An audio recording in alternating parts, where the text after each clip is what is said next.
The key to successful factoring is counting the pieces first. For example, in example 4, we have a total of 4 pieces here. 1, 2, 3, 4. When we have 4 pieces, we will try to factor by grouping. So group of 2's. If the first 2 group is not successful, that means there is no common factor.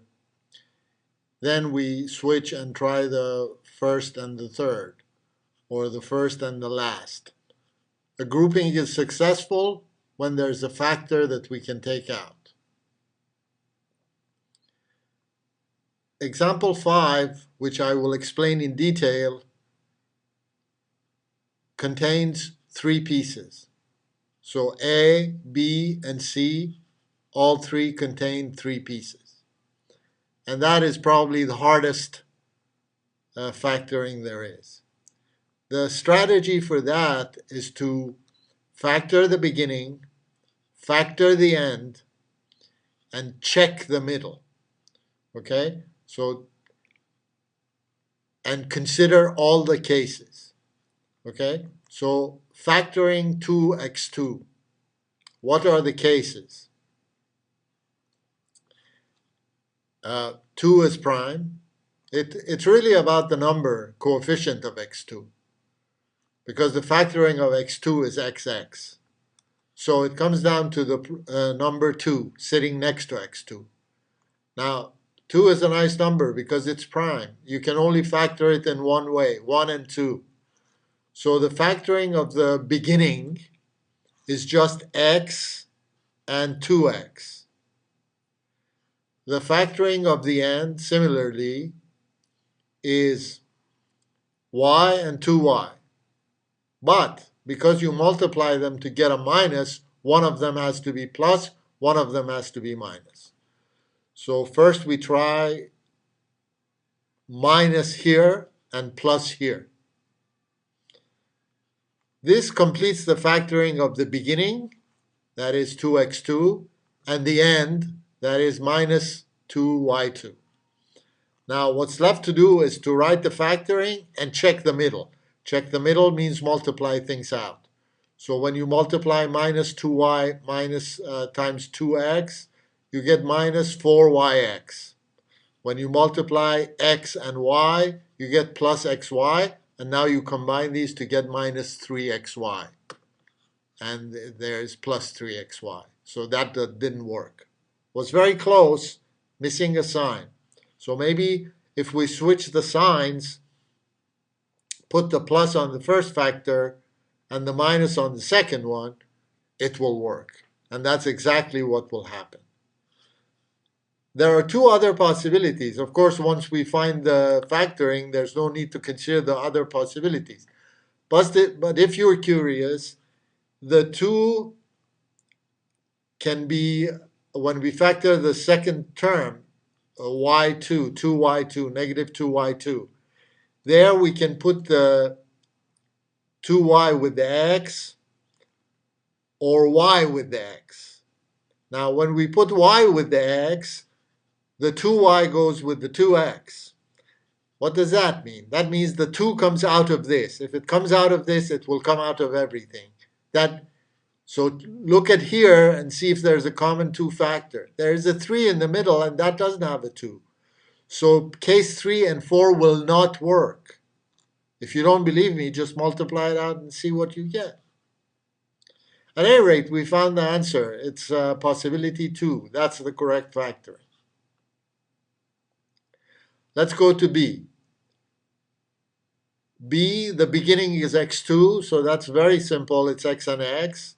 The end is 4, and that's 2 possibilities.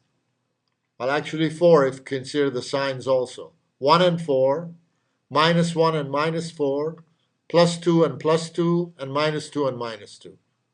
These are all the 4 possibilities. Unfortunately, we have to try all of them. Because on the first one we have plus 5x, on the next one we have minus 5x, on the third one we have plus 4x, on the last one we have minus 4x. And none of them will give us minus 3x. That's required here. So what's all this work mean? Because we have considered all the possibilities, the one that we are interested in cannot be factored. That is, it is prime. So when you want to show something is prime, it's actually longer. When you want to show it cannot be factored, you must consider all the possibilities to show that it's not there. Not that you're not in the mood to factor it, but nobody can factor it because these are all the possible ways to do it. Okay, so B is prime. Let's try C. Now C has 8 possibilities because the number 6 and the number 4, there are various ways to open them. You can open 6 as 6 and 1, so 6x x, and then the 4 you can open as 1 and 4, and one of them has to be minus. So you can put the minus here, or you can put the minus on the second one. So that's 2 possibilities for that opening of 6 and 4. Consider the middle, it will not work. Go to the third possibility, where you do 2x and 3x, and then still 1 and 4 for the y. Again, consider the middle by checking, so multiply it out. And this time we're going to get plus 8 yx, plus 8xy, and minus 3yx, which is the same as xy. And they were combined to give you plus 5xy. And look here, that's the case. So that's the one that works. So the answer is number 3. So number 1 didn't work, number 2 didn't work, number 3 worked. Number 4, of course, works if the problem was a minus 5x that they were asking. But in this case, it doesn't work. And we're not going to bother with 5, 6, 7, and 8. And those are the other possibilities where you take 6 and 1 and 2 and 2, 6 and 1, plus 2 and minus 2, and 2 and 3, 2 and 2, 2 and 3, 2 and 2, with the plus and minus reversed. Why will these not work? Well, in each of these, there is a factor of 2 that comes out of this. 6 and 2 have a 2. 2 and 2 have a 2, and 2 and 2 have a 2. So a 2 comes out of this.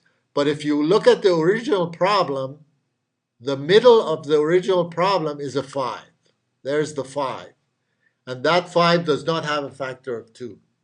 So possibilities 5, 6, 7, and 8 will not work for this problem. If you don't believe me, just multiply it out, see what you get in the middle. Actually, that's a good exercise. I hope this clarifies things a little bit for you. You need to practice to get a good handle on it.